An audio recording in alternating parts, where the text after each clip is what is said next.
I am a makeup artist, but I'm also a mom. I gave birth to my son about a year and a half ago, and things have shifted since pregnancy. So I wanted to give you my quick daily sculpting routine because it's a little bit more realistic than what I would do on a client, especially for self-application. When you are contouring, you need to think about your highlight as well. When the two are right next to each other, that's when you're going to create your best illusion. I want to give you a quick rundown of where I place my product and how specific it needs to be just when it comes to contouring.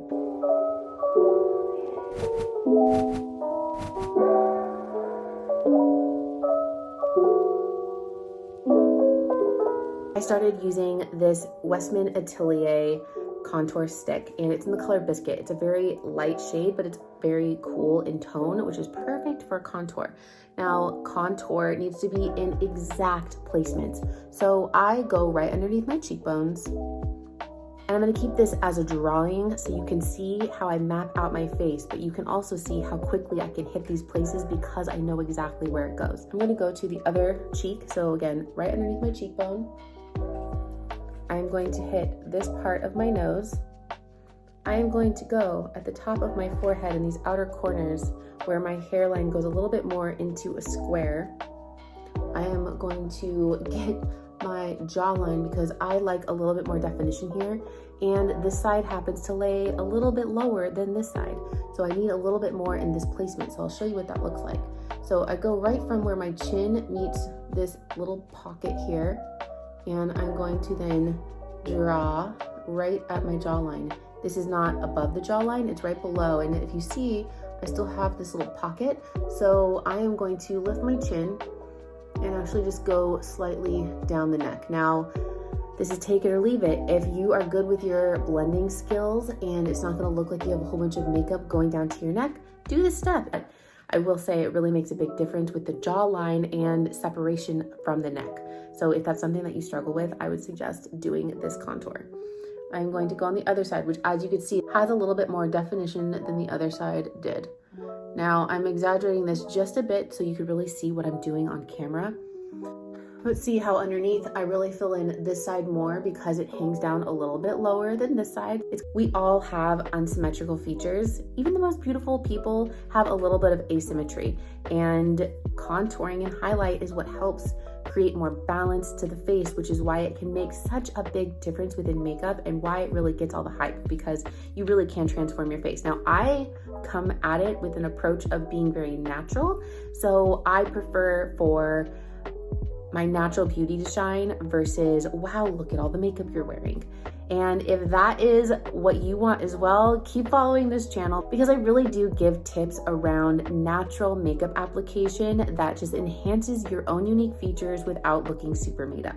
I am going to use a larger soft shadow brush. And what I'm going to do is just go in little circular motions around the outer edge of where I place this product.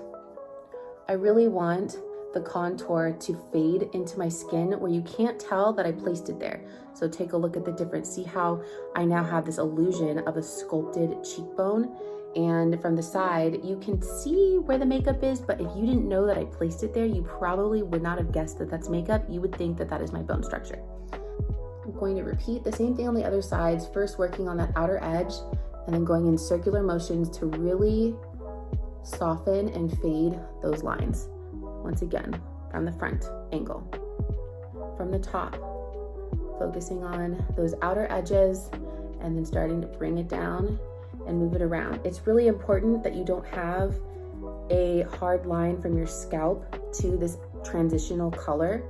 You also notice, since I brought it down, do you see how it created more roundness to my face shape versus square? That's not going to be the specific placement for everyone because everyone has different facial features. Now, if you would like to get a map of your facial features and where I would place products, check out the link below. I do offer consultations to help you better understand your facial features along with product recommendations that you can get and then apply everything that we go over immediately. So again, the outer edges, bringing it down.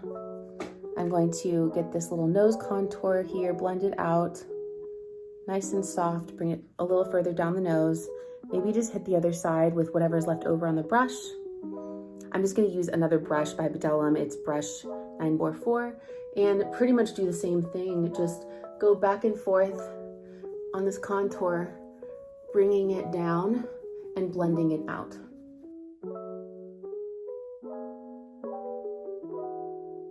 I'm just gonna quickly finish my look, do voiceover, so I'm not spending time on speaking, but describing what I'm doing. I'm starting with a little bit of a highlight, which is a foundation that's 1 to 2 shades lighter than my skin tone. And remember how I said when you pair your highlight next to your contour, that's how you're gonna get the best illusion. So that's what I'm doing. I'm putting my highlight in placements that are going to hug the contour, so then that way I get the most out of the time spent on this application. I like to build product and dimension while I'm doing my makeup. So I am placing the product in specific placements, like underneath the eyes, around the nose, underneath my smile lines, and onto the center of my forehead, below the chin. This is gonna help me create the illusion that the center of my complexion is going outward to help give more dimension overall to my facial structure. My right brow, left brow on the screen, has a little bit of a different shape in the very front, so I typically spend a little bit of time giving a little bit more shape there and then take the pencil throughout the rest of the brow. I then go over to the other side, add a little bit more definition. Now this has been my daily go-to as far as brow product, just because it's really quick and easy, and it has the spoolie on the other side because I like to fill in my brow and then mainly remove almost all of the product with the spoolie to lighten it up and have a softer look. Since this is an example of my quick application, I wanted to show you first how you can hold up any eyeshadow palette to see what colors really pop and stand out to you. This is a great way to quickly decide what you're going to use. Now, I am using my fingertips to apply this eyeshadow. You can choose any brush that you want. Sometimes when you're in a rush, it is a great skill to have with knowing you can apply your eyeshadow with your fingertips. If you notice, I am layering a champagne shimmer on top of that first gold to just really help pop the eye color and just give a little bit more dimension to my shadow. This Powermatte lipstick is by NARS. It's in the color Le Freak, and I have to say this has been a staple in my own personal makeup kit. It is a great color for a quick pink nude tone, and I love to use my lip colors as my blush. I do this more times than not, and it is a great hack instead of having to have a separate blush to be able to use and make sure that it is cohesive with your overall look. A great tip that I have learned when using a cream blush is you can always go backwards and fix your placement. So if you are intimidated by using cream blush, remember that you can always take your foundation and clean up those lines to soften your blush application. I often hear people say that their makeup application doesn't last through the day, and this step specifically is one of the steps that I think is the most important to help create longevity within your application. When you set your makeup with a loose powder, it's going to help not only your complexion look better, but also make your makeup last from morning to night. I like to start in the center of my complexion and then work my way underneath the eyes to make sure that any of the concealer or foundation that are around the eyes aren't going to crease in any of my fine lines. I then take whatever is left over on the brush and quickly hit the rest of my complexion. As my final step, I'm going to apply my mascara and now jump to my completed look.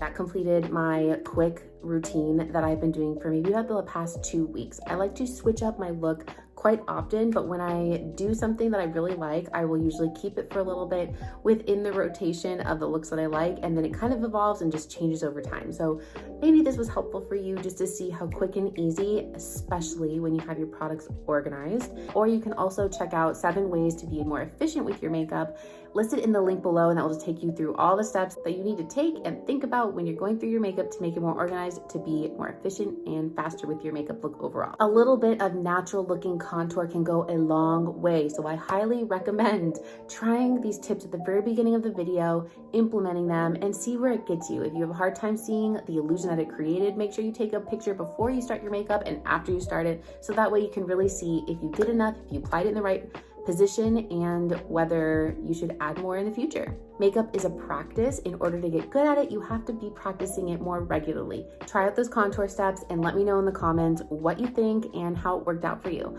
I'll see you in the next video. Bye!